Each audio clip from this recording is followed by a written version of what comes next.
We have something called our minds.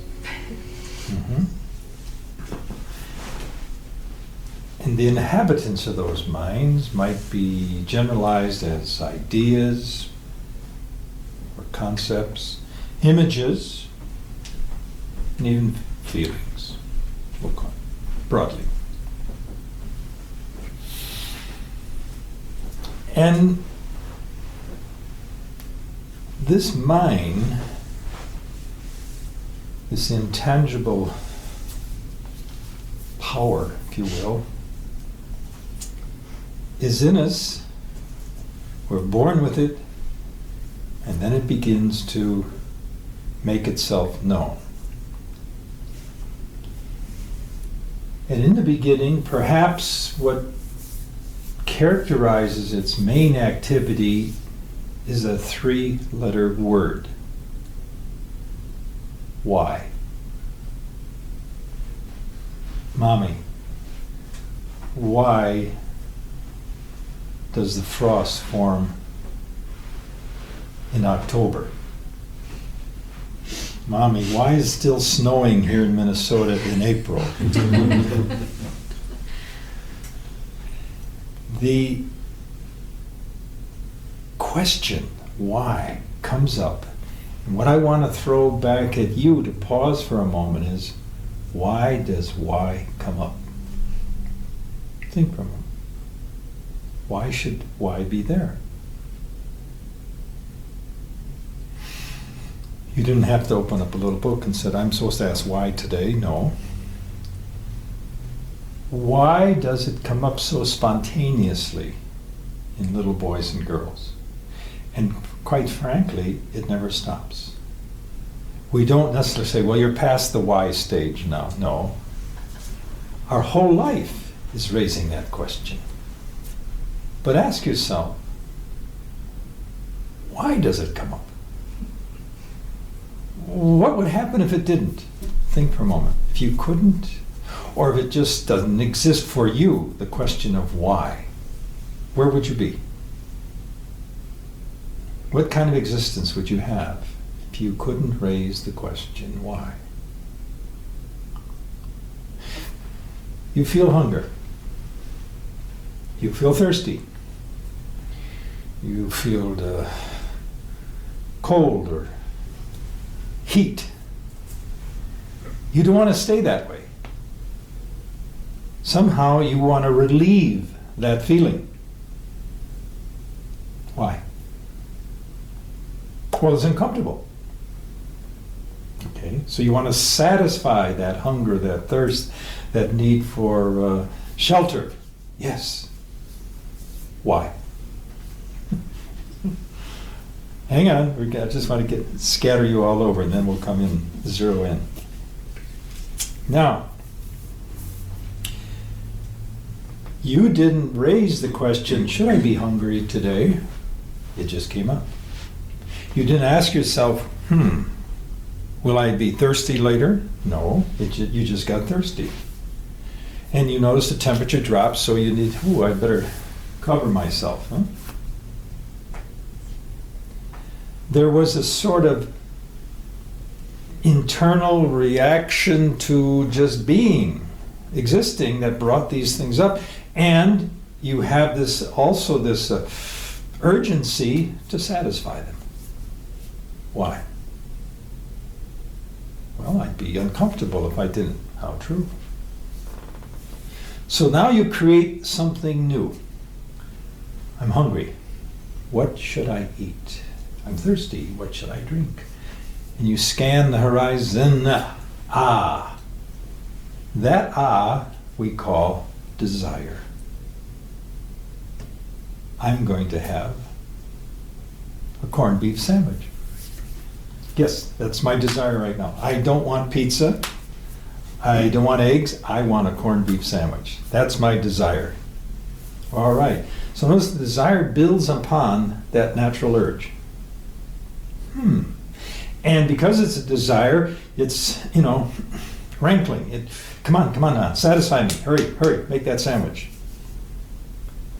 Now, how often does that come up? Well, I would suggest that our need for shelter, to satisfy thirst, hunger, and so on, has something in common. If we were to ask ourselves, why do we feel this way and why do we want to satisfy it, what are we really saying? How are we answering the why? And may I suggest that we put it under the single phrase of self-preservation. I want to stay in existence. That's what it's all about. And that's self-evident. The ancients always used to say, whatever comes into existence wants to prolong it. Itself in existence. But things die out, don't they? We go through seasons. Trees lose their leaves. Flowers bud, bloom, and oops, there they go. But they wanted to stay in existence, let's say. Just like you and I do. Why do animals eat? Because they want to stay in existence. And drink, they want to stay. Why they protect themselves? To stay in existence. Self-preservation, you might say, is our most basic urge. But if that's all you did, what kind of life would you have? If your whole concern was simply satisfying my bodily and my immediate emotional needs, what kind of existence would I have? Probably fairly limited. And again, why? Well, what is it that gets us beyond that? What is it that makes us move beyond simply our frantic concern for self-preservation, to continue in existence? And again, why should we? The questions keep coming up all the time. We can't suppress them. We'd be unhappy if we did. So suddenly our desires go beyond immediate needs. And so we say, what is that all about? Why is that happening? Why are some nights full of stars and other nights with the moon I can hardly see the stars? Why does that occur? I want to know. Whoops, where'd that word come from? So built into us is not only the natural instinctual proclivity to preserve our existence, but we want to extend it in new ways beyond its immediate needs. And I would propose that all those desires, every kind, every type, can be put under another phrase: self-fulfillment. So, if you go along and put up with my thesis for a while, on the one hand we have the desires of self-preservation, on the other we have the desires for self-fulfillment. And that's where the trouble starts. And sometimes there's a tension between the two. Oh, I don't know if I should eat that chocolate eclair, but it's necessary to my self-preservation. We sometimes confuse the two, huh? All right.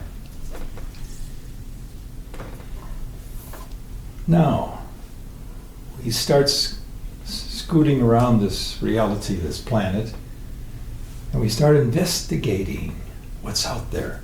Ooh, I like that. I'm learning something. Why do we want to learn? I stumble upon a blueprint, but I don't know to recognize it as a blueprint. I said, well, that's interesting. And then there's a photo next to it showed the complete structure once the blueprint's implemented. It's a house. Why? Why would I want to learn how to read the blueprint? Maybe I'm inclined towards carpentry. Maybe I'm not. The point is, in each one of us, there's this incredible energy that wants to extend ourselves beyond just self-preservation. We want to somehow discover, we really want to discover that we're more than just pure existence. We're not just a blade of grass standing there in the lawn. No, we're much more than that. We have other proclivities besides self-preservation, and we call that self-fulfillment. And we also discovered something that we couldn't have anticipated, that as I begin to fulfill these other desires, I feel something called enrichment. I now know I'm more than I used to think I am. Wow! I didn't realize I had these potentials. New word for us. And why are they there? So I start pursuing them. I go to school. Mom and Dad teach me a few tasks that I wouldn't have known before. Ooh. I get a part-time job. Oh my, I'm learning new skills all the time. All of them are teaching me about myself. My self-fulfillment grows and grows and grows. At the same time, I must maintain my self-preservation. So I'm balancing those all the time. Okay. So I'm learning about myself, and now when I pick up a blueprint, at least I can recognize it reasonably for what it is, and I can make an estimate about it, which means I now know more than I did before, and so I have a new reward. My knowledge gives me freedom. I'm free to make a better choice about this house or that house because I know something about blueprints and how things are made. I know the kinds of materials that are being used and whether I want to invest my money in this type of house because of those materials that were employed or not. So my knowledge, following my desire, leads to freedom. Wow. I'm not confined to what I used to just know. And now I recognize that I was confined, but I didn't know. It wasn't necessarily painful, but I just simply didn't know there were other ways of experiencing life. Wow. Well, what else can I experience? Now here comes my imagination kicking in. Not just ideas, but I'm imagining. Like an author creating the novel or The Lord of the Rings. Look what he did there, huh? He went back into history and studied the medieval period and some of the ancient myths and put it all together in a new way, and yet it had a certain logic and a certain consistency that spoke to us, even though it was a completely artificial reality. But we can do that. We can create artificial realities. Not necessarily we'll call them false. No, they're simply artificial. But then at the same time, we can also investigate what's really existing, and somehow in that bumping up against things, that interface, that intercourse with reality, I actually learn what trees are, what plants are, when to put them in the ground, how to care for them. I'm learning I've not only learned about my nature, I'm now learning about their natures. Wow. And again, that gives me more freedom to be and appreciate what the world is like. And I'd like to summarize that, if I may, under the phrase that we have an innate, unrestricted desire for knowledge. That is our core drive. Because you can't love what you don't know.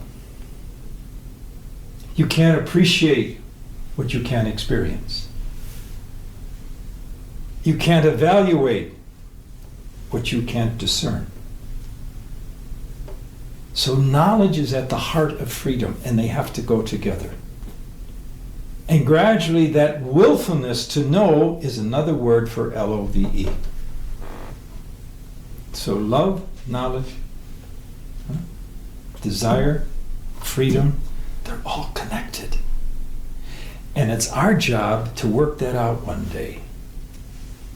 to suddenly raise the question, why is my life going the way I want it to really go? Am I basing my life perhaps more on what culture and society wants, or am I trying to follow my nature that has a natural proclivity towards beauty, towards being in touch with reality as it really is? We call that honesty. Towards rendering to life what it's due to it. We call that justice. And learning to make the right decision in the right way at the right time. We call that prudence. But notice, all of that is coming out of your nature. It's not an imposition, not setting up a series of rules or codes or commandments. No, you're trying to understand the powers that you have that come basically out of that basic one, that unrestricted desire to know, and how it branches out. You know through your senses, you know through your mind. You can feel things, you can reason to things. And suddenly realize this is what human life is all about. And it doesn't have to stop. There is no ending on knowledge. There is no ending on my love for reality. There is no ending in my pursuit to know. It's up to me to decide how to monitor them. That's what it means to be a sovereign being. And we have to grow into it through trial and error. Now, I didn't bring it, but that's okay. Along the way, we pick up certain axioms. Caveat emptor. You all know that one, don't you? English is your first language? Buyer beware. Huh? Why? Because not everybody appreciates life the same way you might. You want people to, but that doesn't guarantee you're going to meet always those people who do. Some people simply don't want to understand themselves in that manner. So, caveat emptor. And sometimes, too, we have to be careful that we don't lean on statements and somehow assume that that's what reality is or that's what the truth is. So there's that old other phrase, prius vita, quam doctrina. That's not Sanskrit, in case you were wondering. First life, then knowledge. First, go through experience before you set up your dogmas and your axioms. Experience. And slowly we begin to realize with our increased freedom, we release the restrictions we feel, and the principal one is something called fear. Fear ultimately means there's going to be a depletion in your existence. Yeah, you're afraid you're going to lose something. Or you won't gain what you really need to exist. Your self-preservation is being threatened, but it's being threatened primarily by a lack of knowledge, more than anything else. And that's why that unrestricted desire to know must be fostered as much as you can. Never be afraid to know, because it's the only way you can gain freedom. Sorry. You can't expand your love unless you have knowledge with it. How can I love you if I don't know you? So the two walk together. They're friends, huh? They're companions. They should walk together always.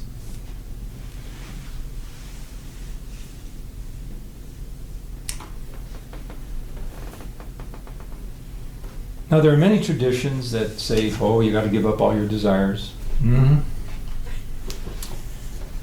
Oh, you got to watch out for those material ones. Don't have too many pleasures. Oh, yes, of course. But there's another tradition.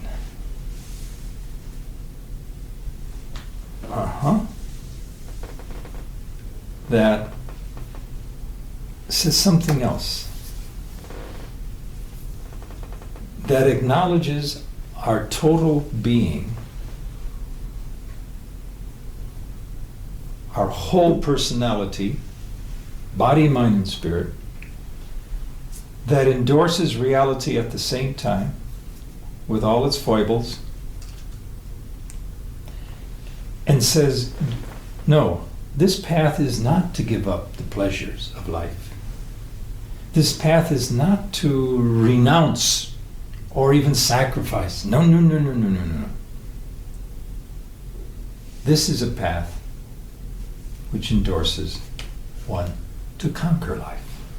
Conquer does not mean being bellicose or belligerent. No, it means master yourself. Understand your nature. Know the basics that constitute you as a human being and rule your life from that self-understanding. That's what conquest is all about. And that, by the way, is what Swami's master said our tradition is all about. Not Swamiji, his master, who passed it on to him, of course. I was struck by that one day when he said it. Wow. I've never felt such a, it's the word I want, an endorsement of life with all its shades and all. It's just, okay, here it is. Let's embrace it for what it is, deal with it, put aside what we don't want, nothing to be ashamed of or to hide, no. But simply to foster vital living. That's, quite frankly, folks, what appealed to me in the tradition. I wouldn't have stayed without that. And he embodied it. That to me was the acid test. Is he just speaking nice preachments, or does he really live it? And I saw that over the years. And that's what spoke to me. And I can't help but broadcast that philosophy because it seems to me so truthful, so beautiful, and enables one's love and endorsement of life to come about. That unrestricted desire to know. Never let it dwindle. Your allegiance is always to truth, even beyond groups. It must be to truth. Nothing should substitute for truth.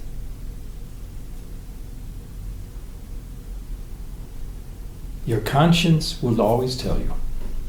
It always will. There's something so profound in you that it can pierce the superficialities of life, people, events, so that you can discern what's really true here and abide in that. And a whole new security comes then to you. Not a security built upon reinforcements by society or the fact that you're in better shape than somebody, no. It's a different kind of security that you have to discover, and one day you have it. It's a kind of resonance with life. It's a kind of harmony that you feel within yourself, and that you can appreciate the stages, the unevenness, the features that exist in life for what they are. Every day doesn't have to have the sun. Gray days are beautiful too. In other words, you don't let anything slip by. You're a person that nothing gets by. And you're not overwhelmed when the world does not necessarily endorse your philosophy or perhaps acknowledges your great prominence. That's not what you're after. You've discovered something new in spite of yourself. There's an inner poise, a tranquility that suddenly begins to get more and more stable among the ups and downs and the havoc about you. And that grows. You're able to laugh at yourself occasionally more. Because that's what life is. No one is mistake-proof. I always feel sorry for people who think they are. But even then it's a laughable situation, isn't it? Yes. So sometimes we have to step back and say, whoa, wait a minute. Am I holding myself back? Am I somehow sitting on old fears or reservations or something I learned as a child that, hey, you should have outgrown it by now. You outgrew your toys. Huh? Am I afraid to make a criticism? Why? Think it through. Maybe you discern, spot something that they've missed. Trust yourself.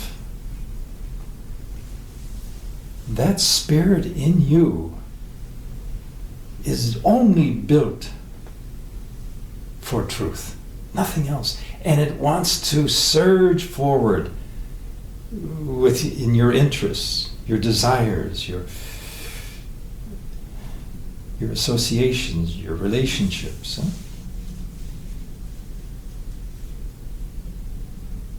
And then one day you realize what friendship is all about.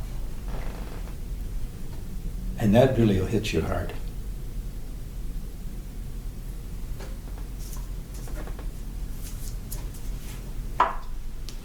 The love of friendship is the highest love existing. Interesting, Thomas Aquinas, can you imagine a celibate monk, admitted that the highest form of friendship is in marriage. How about that? Not bad for us. A bachelor, huh? But let it broaden. Huh? When you look upon a friend, what are you looking upon? Yourself, in a real sense. Huh? Oh, we talk about, everything's one. We don't know what that means. But you do know what a friend is. You feel it. You sense it. You can anticipate. And that expands you. If we didn't have friends, we'd be so narrow, so suppressed. And I always feel sorry when I see people who pull back from life or pull back from people. I think, what happened here? Who shut your doors? And that's why you, in your peaceful tranquility, radiate to others what they're looking for. They want to be like you a little bit, at least in their own way, huh? They like the way you conduct yourself. They're not trying to imitate you. They're not trying to start a fan club, but they can appreciate, wow, I like that mature person. That's someone who's trustworthy. Boy, in this world today, that is so wonderful to have. The gifts of people whom you can trust. But here's the point. The more you begin to understand yourself, the more you'll be able to recognize others for that. For those very qualities that you engender. You will suddenly see them in others. And they will mutually see them in you, and the two of you will grow together that way.